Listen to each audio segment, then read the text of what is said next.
Recording.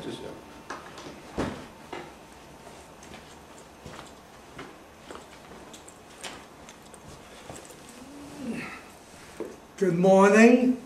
Today is April 20th, 2010. My name is Mervyn Gray, and today we're going to do a video life history of my dear friend, Rabbi Robert Miller. So, Rabbi, start off telling us your full English name and Hebrew name and when you were born. My full name is Robert Maurice Miller, and my Hebrew name is Moshe Ruvain Ben Fishel Yaakov Vahindalea. I was born December 16th in 1931.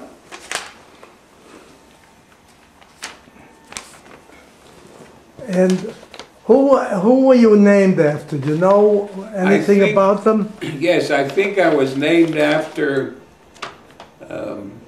my mother's father, who was Moshe Ruvain. And my name really is Maurice Robert Miller, not Robert Maurice. My mother always used to call me Moshe. I never knew where she got that name from, but then when I went to get my birth certificate, I saw Robert Maurice Miller. So that was the original name, Moshe.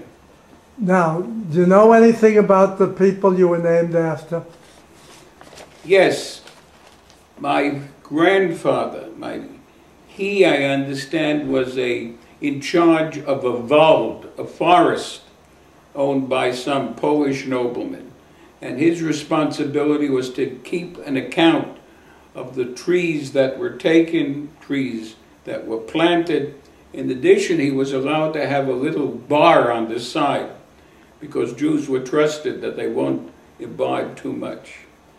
Now, out of that experience, my grandfather whittled a Havdalah spice box. I still have it. And you can see he was an artisan because he was able to make, by cutting in one piece, he was able to make like a chain. So that I know. That's the only thing I know about. Do you have that spice box? Yeah, it's around somewhere. Oh, you couldn't locate. Okay, now. Oh, it's right over there. Well, what I want to do is, you want me to? I'll get it. Just tell me where it is. I'm pretty sure. If you open that little thing, you see the door? Is there something wooden in there that looks like a spice box on the right-hand side? No. Above it, is that the? That's it. That's it. Okay, we're going to take a picture. That's all that's left from the past. Here you can see his workmanship. Here, this is the one example. Out of one piece of wood, he was able to whittle this. And then there's a ball in here. Again, all whittled. And of course, the door is gone. But it's a precious, must have been made in the late 1800s. Tell me, near what town or city? Well, my mother's family came from Brest-Litovsk. In fact, the city from which it was also called Brest, and that's where the Soloveitchik family was from. And they were a very famous family. My father came from a little town outside of Poland called Szrensk, and I didn't locate it until one day I went to the Mormon Center and I found a map book that came from 1917, and there's where I located Szrensk for the very first time. Was the name Miller? That I don't know, because there were three who came over. Brothers. One became Millerman, my father became Miller, and the other brother got the name Merrillman. And when did they come over, and why did they leave Europe? Well, my father must have come over before World War I. And he came, of course, for every reason. Jews came in that period because of poverty, because of an opportunity to perhaps improve himself. He did not come directly to the United States. He spent time in England, Manchester, and then came to the United States. Where did they live when you were born? We lived all our lives in Brooklyn, New York. Do you remember the street when you were first born? Well, I was born in Brighton Beach in '31, but I remember only this street first in Brownsville called Powell Street, near Pitkin Avenue. Remember the number? Yes, 155 Powell Street. That was the first house. It wasn't a house, it was an apartment. I mean, the building. first apartment you lived in. Yes, that I after remember. you were born. Yeah. And then we moved to 430 Saratoga Avenue. We moved there just at 1941, and that's where I spent all my years till I got married. And what did your father do for a living? My father was in the hardware business till the time of the Great Depression. And he didn't so much was on credit because he was wiped out. So he reverted to a trade he had learned in Europe, which is called a warper, someone who works with looms, shuttles, setting up the silk streams that are used in the shuttle. So that was his occupation, which he learned in Lodge, and then went to Manchester, England, and worked in Passaic, New Jersey to fulfill this. Did you give us your date of birth? His date of birth? Your date of birth. December 1631. And do you know what port of entry? Did they come through New York? I think both of them at that time came through Ellis Island. Mm-hmm. And when you grew up, describe the neighborhood that you grew up in. Where did I grow up? Yes, you know, when you were a young lad. I grew up on the streets of Brownsville. What do you mean by the streets? Well, because, you know, we didn't have JCCs in those days. And we didn't have playgrounds. We had to walk a great distance to a playground. So what did you do? So, I mean, we grew up on the street. If we had a bicycle, if we had a scooter, a bicycle, it was there. This was, in the early years, this was before we had, I mean, we weren't playing punch ball. I think we left, I was 9, 10 from that first place. So much of the activities was getting around and schmoozing. And subsequently, when I grew older, then the activity moved from the street. We had a JCC, which is called the Hebrew Educational Society, with a gym and facilities. Then we learned how to play punch ball and baseball and basketball, and that was our life. And when we were not in school and when we were not working. What language did your parents speak at home? My father spoke English, and you know, without an accent. I guess the time he was in England. And my mother was Yiddish and English. How much time did your father spend in England? I don't know. I know he came back. I mean, whenever he would have tea with milk. I mean, I never understood I had to, but that was it. And then the other thing, talked about fish and chips, which are put into a paper, and then he always talked about the Manchester Guardian, which was which still is a famous newspaper. Did you have any chores to do as a youngster? Yeah. Well, I'll tell you something. I didn't have the luxury to do chores because I started working when I was properly 11 years old. On Sundays, I used to work for Mr. Snyder, who would put out a stand with the stockings, and I would be hawking, "Come, we are not selling it, we're giving it away. And we're taking the pipe." And these people would come up and I would give them a sock, and is it the right size, son? And I would take the sock and put it around their fist, and I'd say, "Yes, it's the right size." So, and then I went to work in a pants factory. How old were you? I started working for Label, I think, probably when I was about 13. Well, let's talk a little more about before you were 13. So you went to school. What type of teachers did you have? Did you have any experiences? I went to public school. What number? PS 144 for a very short time. And then they put me into a yeshiva because some of my best friends were attending the yeshiva. And that was a classic Yiddish, Hebrew, Jewish education in those days. It was a full day. And I'll talk about it if you want. Well, tell us a little about it. Well, it was, first of all, your age when you started. What? Your age when you started. I probably started later than all the other students. So I must have started when I was perhaps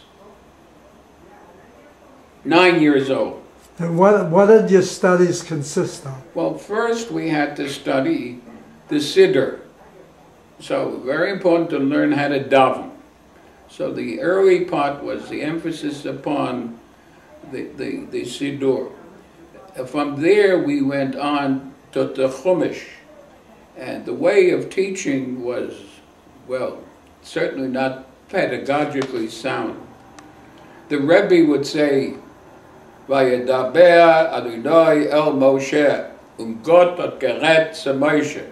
Then he would point to the brightest kid, and he would have to say, "Vayedaber Adonai el Moshe," and it would go around the room.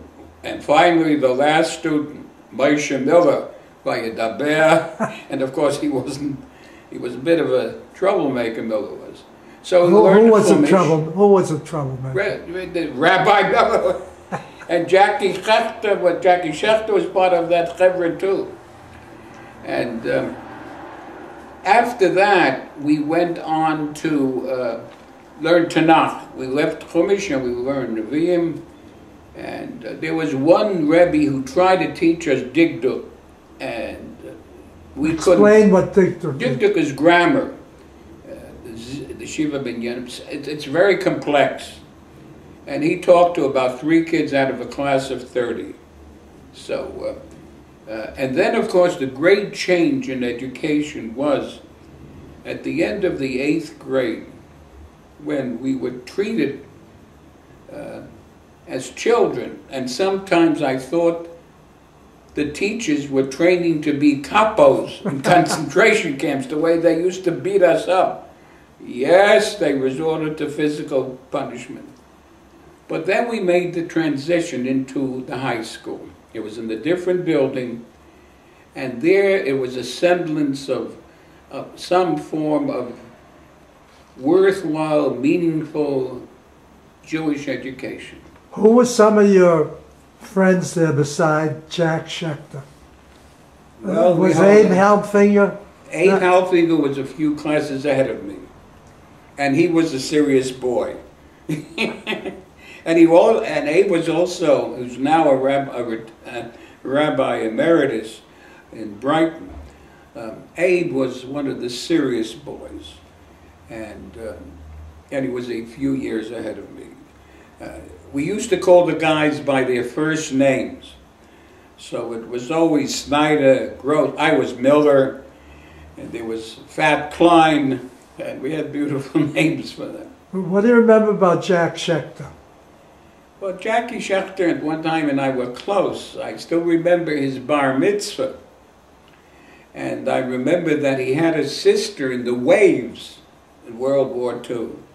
And she came to the bar mitzvah with her uniform. I still remember to this day. And I remember Jackie's grandfather. Jackie's grandfather had a beard to here. And I think he was the father of Jackie's mother. And he was a very respected member of the Jewish community, and he would daven in an Orthodox shtibel, which is even more Orthodox than the Orthodox today. Did your family go to any particular shul during the year? Well, you know, I had a very unusual family in that I would not, they were not Orthodox, but they were quite traditional. By this I mean our home was strictly kosher. My father went to shul during the week sporadically. I mean, on Shabbos sporadically. Rosh Hashanah and Yom Kippur, of course. Friday night was Shabbos with Kiddush and with candles and family gathering and great political discussions around the table. Were they Democratic or Republican? Well, in that days, I'm glad you asked, because I was so far left that I was almost ready to join the Young Communist League. And I used to hold forth on these leftist positions. I would get myself a soapbox and go down to the corner of Pitkin and Hopkinson, had an American flag, and I would start to tell everybody why Harry Truman is no good and Henry Wallace is the guy to support. In fact, I led the campaign for Henry Wallace in my yeshiva, and I won. Henry Wallace was considered the victor because I argued it. How many students were there in your school? How many students were there in the school? Well, I mean, you may have had maybe 100, 125 in the Mesivta, maybe a little more. How about high school? How about in the high school? The Mesivta is the high school. And of course, you know, I started to say it was a whole change because there the Rebbes related to us as young adults.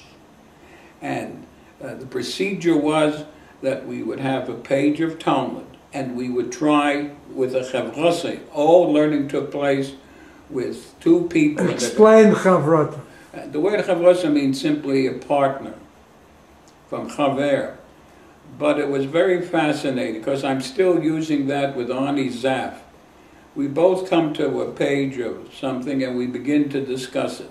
And after the discussion, sometimes it was held in a base medrash, sometimes in a class, then the Rebbe would give you his translation, but more important, his interpretation of the text. We were expected as young adults when we went to daven, we had to put on a jacket and we go up to the synagogue and we would pray. So nobody beat us up anymore. In fact, if one misbehaved, the principal would fine him. That was called the knas, 15 cents, 25. But the beatings stopped. Did you have any experiences with anti-Semitism? Yeah. In the yeshiva days, which was on Prospect and Eastern Parkway, we had the building, and then next to it we'd have a playground. Now, when we were playing, on the other side of the fence was a huge field. And every once in a while, the Irish kids would come down, pick up stones, and throw at us. And of course, in that day, Jew doesn't fight, give back, and the Rebbe would herd us back into the building. When we went for Tashlich, you know, you go to water to get rid of your sins, we had to go through the Irish territory. And that was like going through some kind of a, what do they call that? Hazing. Yeah? Hazing experience. Hazing. Well, more than hazing. They would, occasionally some of us would beat up. Now, the nice thing, we had wonderful relations with the Italians that were next to us. very cordial, very nice.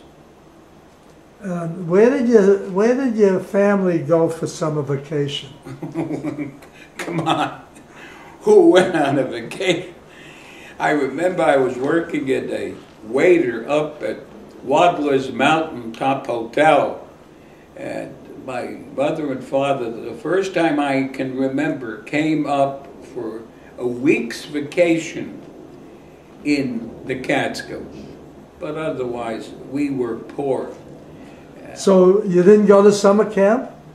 There was 1 week I went to Camp Deal because the Ladies Auxiliary of Yeshiva Chaim Berlin felt that these children who were so deprived were entitled to a week's trip to Camp Deal at their expense. So that was the totality of my camp experience.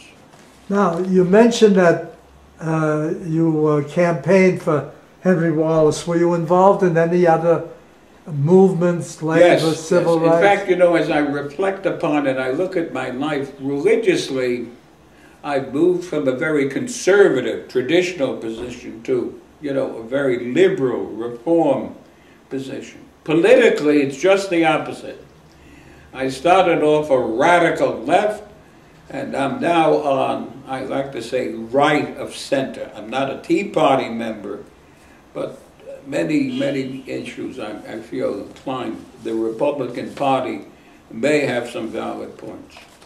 Now, I was also involved in the civil rights struggle. What did you do in connection with that?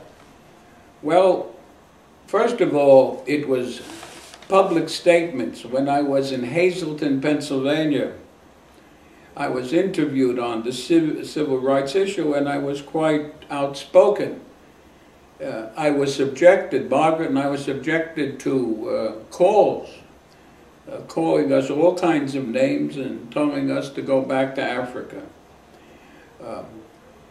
My kids, too, were caught up in this and very supportive of it, and I remember I was successful in getting a group of young people. I was committed at that time, but a group, and we sent them to Washington. And to hear Dr. Martin Luther King at that huge rally when I Have a Dream. And then the other thing I remember was a little thing. The custodian at the HES, our JCC, was a black man by the name of Landis. And I noticed that the newspapers always characterized, if it was a black man, Negro. And I felt that was inappropriate. I mean, do they say white? I approached Landis. I said, "Are you hurt by this?" He said, "Very much so." So I started a campaign to the Daily News that they ought to do away with this labeling. Today, you don't see that in the newspaper. So those were the other things. Now, as you were growing up, what activities did you like? Well, I have to just remember, you asked me to tell you how far over on the left I was when they killed that, the British killed that, one of the Israelis, I forget the first one, was it Brenner? Yeah, something like that. So I was so angry. We had some posters on the wall from the British Embassy describing the greatness of the British Empire. I was so angry, Dov Grenner. I was so angry, I ran and I took all the posters off the wall. Principal came over and, "All right, I'll take care of it." I sent away to the Soviet embassy. And I asked them, do they have some photos? And I plastered that whole wall with paper posters of the glorious Soviet Union. Did you ever have any exposure to music as you were growing up? Yes, that's a sad point. My father played the violin and the piano. He was a fiddler. He wanted me to play the piano, and I fought him. I refused it with such intensity that he gave up. Then he went to my kid sister, Beanie, and with her, he said, she is going to play. And he would sit next to her every day as she practiced an hour with tears flowing down her eyes. And you know what? The greatest comfort she had when her husband passed away was to sit down at the piano. And she's doing it now for other groups. But I did develop a great love for music. When you look back to those years, can you tell some of the happiest or saddest times? I think on the whole I had a very happy childhood, though I learned subsequently I was supposed to be poor and poor people can't be happy. But you know, we had our friends, we had close family members, things. I didn't know that there was a world that's more affluent than the world I live in. And so I was very content and relatively very happy. Well, when you grew up, the Depression was almost over, or did you experience? No, I mean, the only thing I remember the Depression is that my brother Elian had to go to the CCC, that was the Civil Conservation Corps, something that President Roosevelt established. The purpose to take kids off the street, Elian was probably 18 to 19, and give them an opportunity to earn some money by sending them out to all parts of the country to recreate or create an infrastructure with roads and national parks and so on. And it was also, I still remember, the really bad times. It was my brother Lester who had a job at a bakery. So that was a source of it, food for us. I also remember the number of evictions that would take place in our buildings, where the sheriff would come and they would bring the entire furniture and place it on the sidewalk. And they were told if they didn't collect their things in 3 days, it would be thrown into So what did these people do after they? So first of all, the first thing that happened was the communists would come after the clothing and the furniture is put on the sidewalk. They would come and they would put it back into the house. Yeah, and you ask Merv, what did they do? Well, there was a solution for those in those days. Landlords were so desperate to have people renting, they used to give what was called a concession, whereby come to our apartment building, and as a concession, you don't have to pay for the first 2 months of rent. So people went. At the end of the second, before the end, they moved out and went to another place where there was concession. Now, when you think back to your childhood, in addition to what you've told us, are there any vivid memories you have of good or bad things that happened? Back in Brownsville, one day I saw a parade. Didn't know what it was about, but it was very colorful and there was music, so I started to walk around with the parade. I was gone for maybe an hour and a half and my mother was beside herself. Where's her Meisherle? So I got back and she learned, as I learned subsequently, that I had joined a band of gypsies that were escorting a deceased gypsy into a church. That's where the Meisherle was. Incidentally, how often did you see your relatives? How old? How often did you see your relatives? Did you celebrate holidays together? How did you celebrate? Well, first of all, Pesach was the whole family came to our house. By that I mean my father's sister and her husband, and of course all of my siblings. I had 4 siblings. You see, my father was married to a woman and had 3 children with that woman.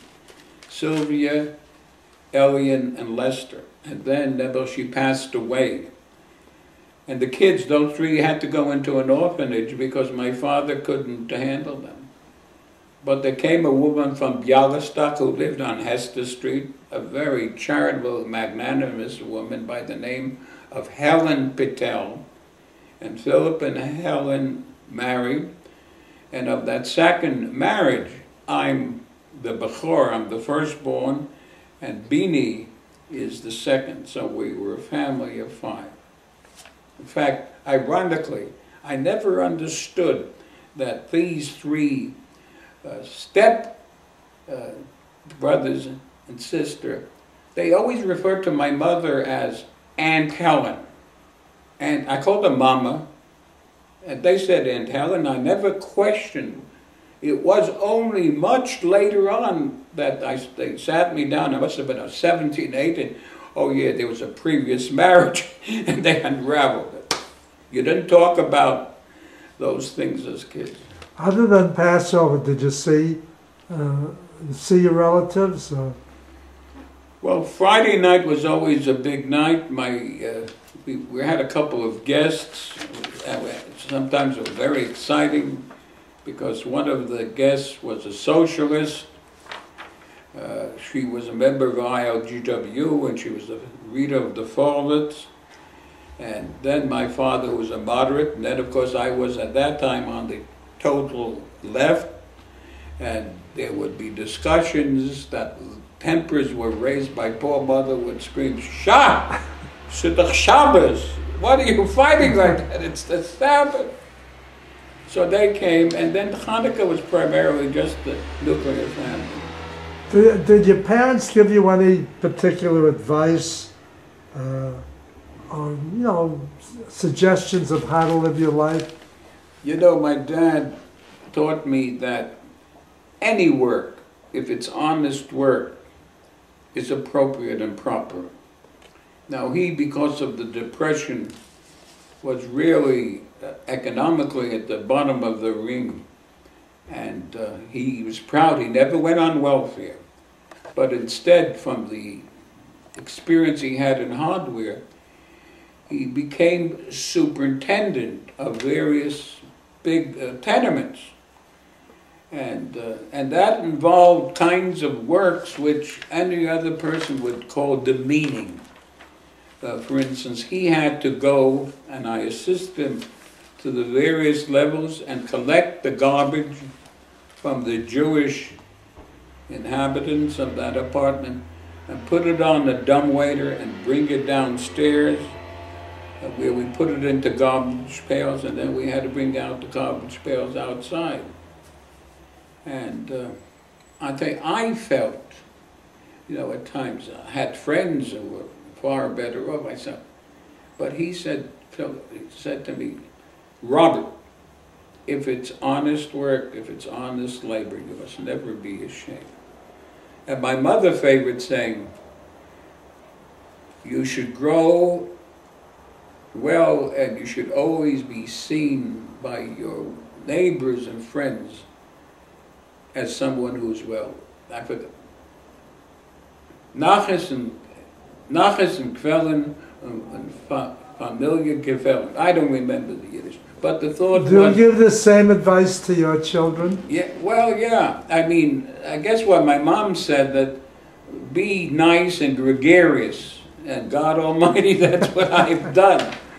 And I think most of my kids have done that too. Do you have any special stories or recollections about your grandparents or other relatives? No, it's sad. There's more. My wife Margaret came from Europe, Germany in 1938, and there we have some vivid material that about what happened there and how the family dealt with being in Germany.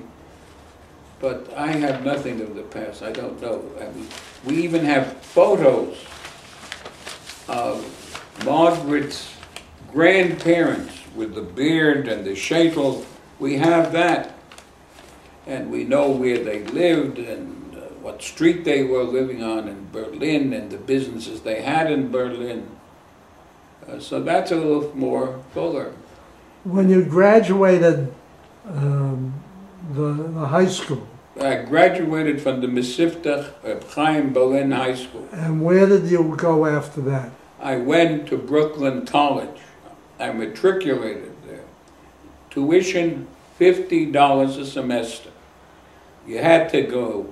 It's quite a achievement to get into CCNY. This was what year, do you remember? What? What year did you start there? 49. Started college in 49 and graduated in 1953.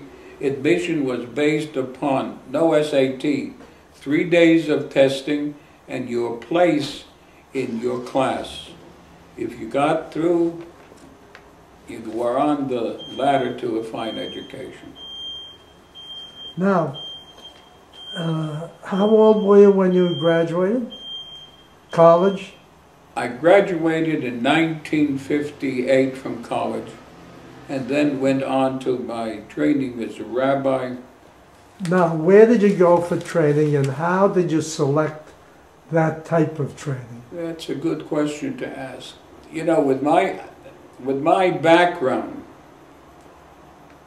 as Jack Schechter and so many other of my friends who made the break with Orthodoxy, they went into the seminary. A conservative movement. Yeah, conservative. And the problem I had, I was approaching my understanding of Judaism from a very rationalistic position. And I looked at the conservative movement and its philosophy, and it didn't seem to work. It didn't seem to have a position. In contrast to that, I found a book by Kaufman Koller, one of the great presidents of Hebrew Union College, called Jewish Theology. And this book, he systematically developed the understanding and the position of Reform Judaism, which was very appealing. So that's why I went Reform. And how... A schmaltzy Reform. I always kidded, my Reform was always tinged and sometimes overwhelmingly so by my traditional background. And when did you meet Margaret?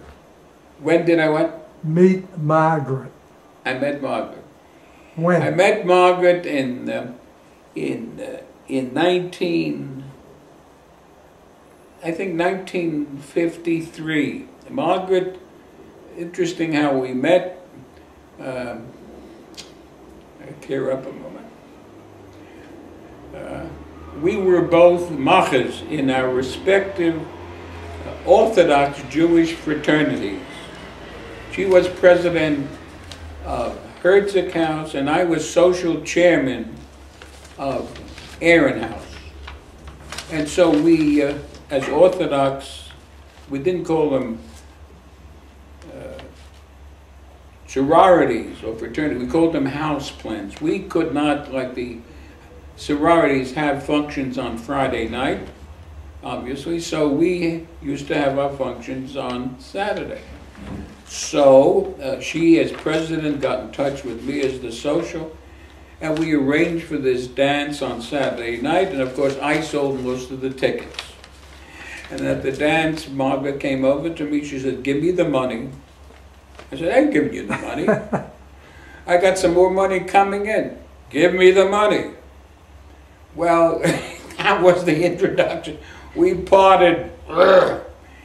Well, I took the next thing that happened, I took a course in medieval philosophy, which is essentially Catholic philosophy, with St. Augustine and St. Thomas, and the question of the universal in particular. What should I tell you? It's not the most exciting of subjects. Sitting in front of me, though, was a girl with beautiful black hair. So I began to tzipka. She turned around and said, "Would you stop that?" And suddenly I said, "Oh my God, it's Margaret." And she was really still unhappy with, but what won her over was at the end of this course in Catholic theology, I went over to the teacher and I said, you know, I'm Jewish. Is it all right if I write about a Jewish philosopher by the name of Maimonides? And he said, certainly, and Margaret heard that. And she said, ah. And that was the beginning. So that's where I met her, and we So got married. Maimonides really introduced you. Well, two people are responsible. St. Thomas and Maimonides. But that's true. And how did your courtship continue? Oh, well, it was very beautiful. I had to find out if, you know, if there was an intellectual compatibility. So, as a matter of fact, there were some dates we went out with Jack Schechter. I still remember that. We went to his show. But the real test was the fact that we went on the Hudson River Day Line for a trip up the Hudson River. And we spent, this was, yeah, in June of 1953. And we went up the Hudson River and we spent almost 10 hours together. And we never stopped talking. I mean, there was such a wonderful, wonderful interchange of ideas, beliefs, values. And I said to myself, she's pretty and she's bright. What else do I need? And that was it. The famous Beer Mountain. Incidentally, who was stricter in your family, your father or your mother? Who was stricter? Who was strict? Your father or your mother? My mother believed that I was the Messiah. Versteht sich? I mean, I'm Jewish, I live in the house, you know, what more? And I was so sweet and shamed. My father was a fine gentleman, very reserved, seldom raised his voice. A very learned man in Judaism, but from a liberal approach, and also a lover of music. And the discipline, I mean, I knew what was right, okay, and if I didn't do the right, there wasn't harsh punishment. So it was a very nice relationship like that. How did your parents feel about your association with Margaret? My mother thought she was too skinny. My father said something that Margaret was always resentful and probably Don't say anything that you don't want your sure. All right, I won't say it. But anyways, the greatest thing was how Margaret's parents accepted me.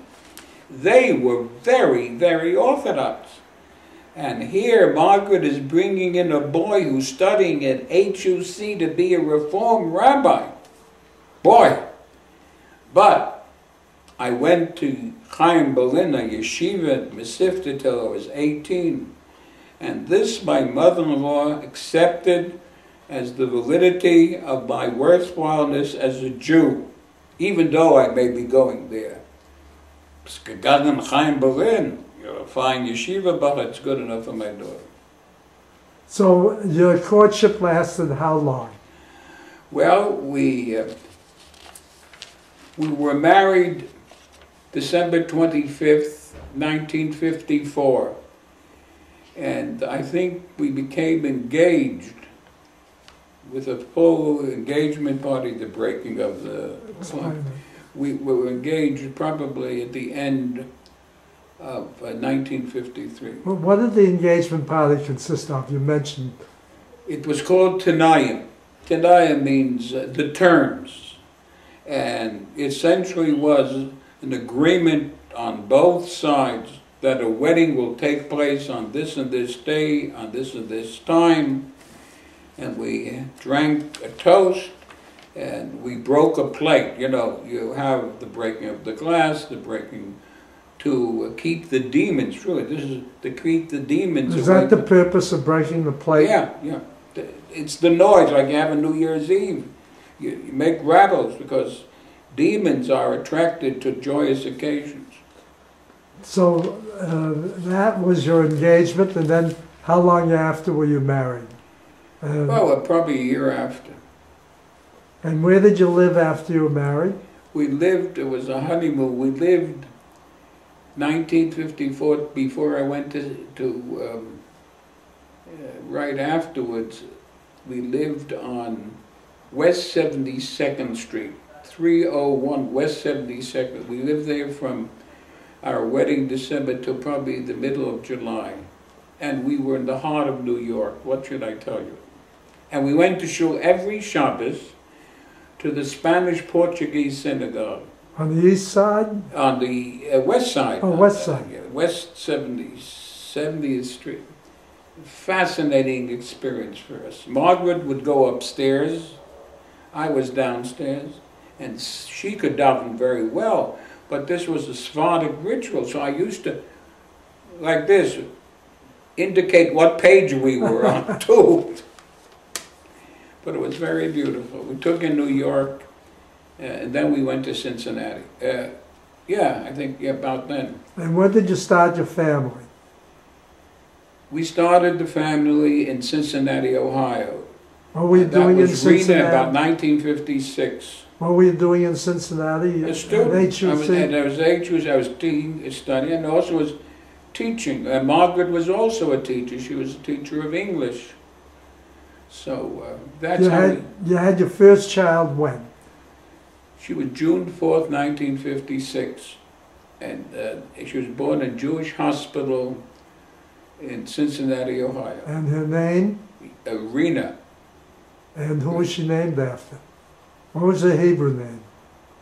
Truthfully, we took her name because we loved what it meant, and somehow we managed to connect it up with some Bubby or Zeta. That's what we did with most of our kids, except for my son. Who was the second one born? The second one was Yael. And again, that was because how beautiful that name was. And who was your third child? The third child is Philip, and we kind of agreed that David would be a beautiful name for her. But then as the time came, I said, no, I can't do this. Margaret, it has to be Philip after my father's name.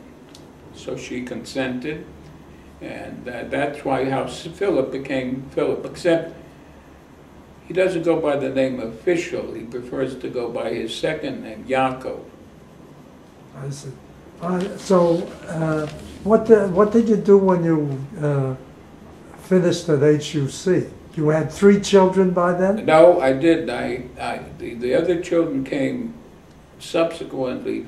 Yael came 4 years later, and then 2 years later, Philip came. So that was after you'd already... And I went into the chaplaincy for 2 years. What did you do in the chaplaincy? U.S. Army, like Jack was in the Army chaplaincy, and we went around from Augusta, Georgia, up into the military district of Washington, D.C. And then I took my first pulpit in New City, New York. Stayed there 3 years. Then I went to Hazleton, Pennsylvania. Tell us a little about New City, New York. What? Tell us a little about New City. Well, you know, we were fresh recruits out of rabbinical school. And these were young couples starting a congregation. And it's the most exciting time because you're creating something together. Strong bonds. I still have friends there. And I was the traffic cop, I was the principal, I was the teacher, I was the rabbi. One-man show. But it was nice.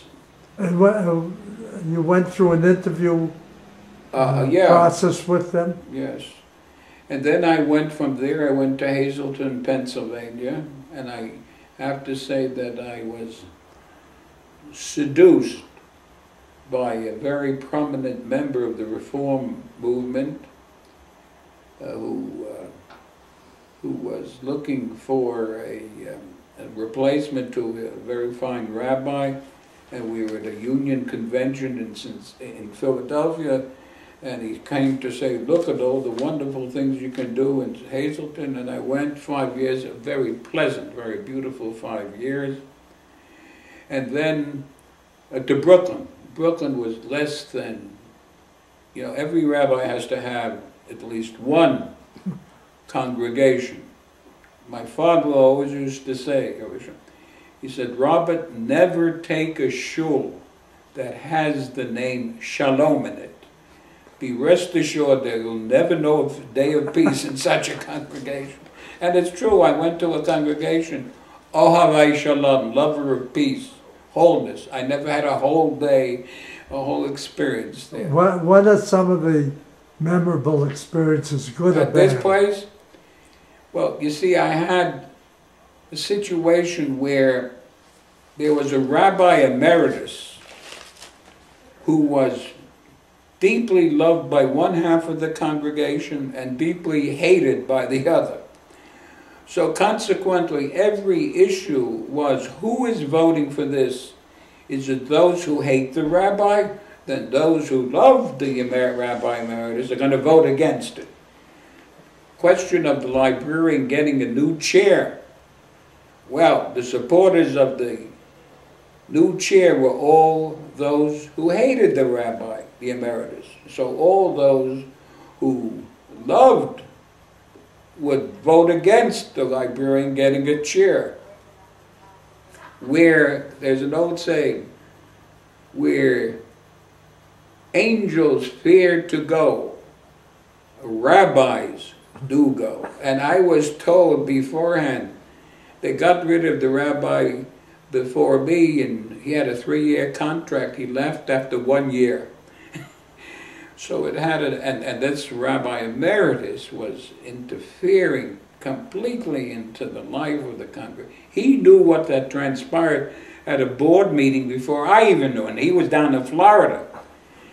So thank God, God in his infinite wisdom brought us to a town called Newton, and I enjoyed almost 30 years of a wonderful relationship with a wonderful congregation. And here we've been for 30 years. Well, let's talk a little about Newton. What are some of your good or bad experiences there?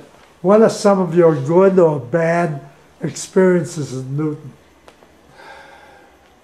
You know, when my successor came and we had lunch together, I said, you know what, Keith? I can tell you I never had a day of aggravation in this congregation. That is not to mean that anything I wanted I got, and every program I suggested was accepted by the board. But I tried to inculcate, and indeed it was successful, that people may have differences of opinion. But after the board, in spite of your differences, Judaism says shalom. You never trace it back. And that's what we had. We had no cliques. We had no power struggles. And that was very beautiful. And you know, rather than single out one event, I think it's that process that made Margaret and I very, very happy. Now, as you look back, are there any stories that you would like to tell that we haven't touched upon? Well, someday I'll write a book. But you know what happens is people start talking about certain things.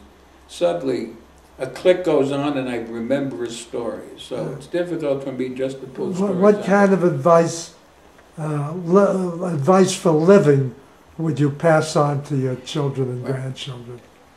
The greatest joys I've had in life is being of help to other people. Now, I can do it by making them laugh. I can do it by somehow getting some financial help for them, working for some worthwhile cause. Never self-aggrandizement, and never focusing totally on my needs and my requirements. So that's the philosophy. You know, better yet, someone said, "Al shloshes hadvarim The world stands on three things: Torah, Avoda, Gemilas Chasadim. Torah, as far as I'm concerned, is the intellectual life. Avoda is worship, some kind of religious spirituality, and also Avoda means work. And Gemilas Chasadim, you know, is kindness and loving kindness and charity. Those should be principles of a person's life. Well, Rabbi, you are a wonderful interviewee. You tell a beautiful story, and you tell it very well. And thank you for the opportunity of Don't doing shut this. it off yet. All right, go I ahead. want everybody to know that the guy who is videotaping this is probably the most decent human being I've encountered, even though he's a Democrat and he davens at a conservative shul. He is a sweet, caring person, and this, what he's doing, and he's doing this for a lot of people, is just the manifestation, the kind of a mensch that Merv Gray is. So I thank Merv. Thank you very much. Thank you very much, Rabbi. It went well.